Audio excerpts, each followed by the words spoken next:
How to log in MeetMe account. So if you want to log into your MeetMe account, then first open up your MeetMe application. Make sure to install the application from your Play Store or your App Store. And then you can go for login here, which is on the bottom right. And it will take you to the login page. So to log into your account, first enter your email on the first blank. And then you need to enter your password on the next blank.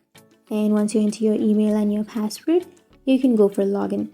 But if you don't remember your password, then you can go for forgot password so that you can reset or recover your password.